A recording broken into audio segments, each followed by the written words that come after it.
ഈ പൊതുവെ നമ്മൾ പറയല്ലോ ഇപ്പോ സ്പെഷ്യൽ സ്കൂൾ അല്ലെങ്കിൽ എന്തെങ്കിലും ഒരു പ്രശ്നം വരാണെങ്കിൽ പലപ്പോഴും ആൾക്കാർ തളർത്താൻ നോക്കും, അല്ലെങ്കിൽ വേറിട്ട് നിർത്താനൊക്കെ നോക്കും. അപ്പൊ അങ്ങനത്തെ ചാലഞ്ചസ് ഒക്കെ വരുമ്പോ എങ്ങനെ നേരിട്ടിരുന്നത്? എങ്ങനെയായിരുന്നത്? ആദ്യം നമ്മൾ ആദ്യം കാണുന്നത് ഒരു ഇതുണ്ട്, ചെയ്യുമോ അവന് ഹാൻഡിക്യാപ്പ് സംഭവമുണ്ട്.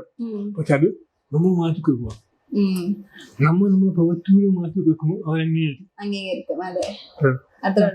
കാരണം എന്റെ ജീവിതത്തില് ഒരുപാട് സ്ഥലങ്ങൾ മാറ്റിയൊക്കെ പറ്റുന്നുണ്ട് ഈ വൈകല്യത്തിന്റെ പേര്. പക്ഷെ അതൊന്നും ഞാൻ വലിയ കാര്യമായിട്ട് വെച്ചിട്ടില്ല. പണ്ട് ടൂർ പോയ സമയത്ത് എനിക്കിപ്പോഴും അതിന് ഭയങ്കര ഫീലിങ്സാണ്.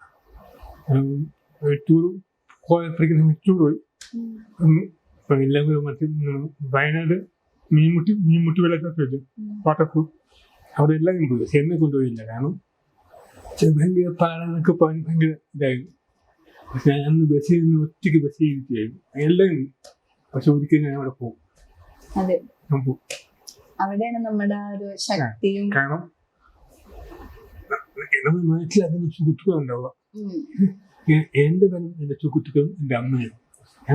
എന്നെ അവര് നീ ഹാൻഡിക്യാപ്പ് ആണെന്ന് മാറ്റി നിർത്തത്തില്ല, അവർ ചെയ്യുന്ന എല്ലാം എന്നെ ചെയ്യിപ്പിക്കും.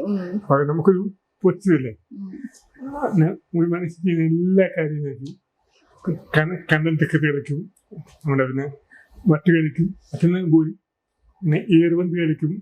ഇങ്ങനെ ഒരു സാധാരണ കോമ എന്തൊക്കെ ചെയ്യുന്നത് അതെല്ലാം എന്നെ ചെയ്യിപ്പിക്കും. മീൻ പിടിക്കാൻ പോകും, തോട്ടിക്കളിക്കാൻ പോകും, അങ്ങനെ കാണിക്കുന്ന സൗഹൃദത്തിന്റെ ബലം. അപ്പൊ അവരൊക്കെ ഉള്ളതുകൊണ്ടാണ് എനിക്ക് ഭയങ്കര പോസിറ്റീവായിട്ട് എനിക്ക് മറ്റുള്ളവരുടെ മുന്നിൽ എനിക്ക് ചെയ്യാൻ പറ്റുമെന്ന് തോന്നുന്നു.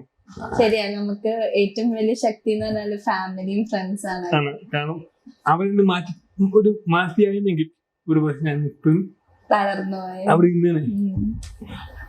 അത് നല്ലൊരു ഗുണമാണ്, അത് വലിയൊരു ഭാഗ്യമാണ് അല്ലേ?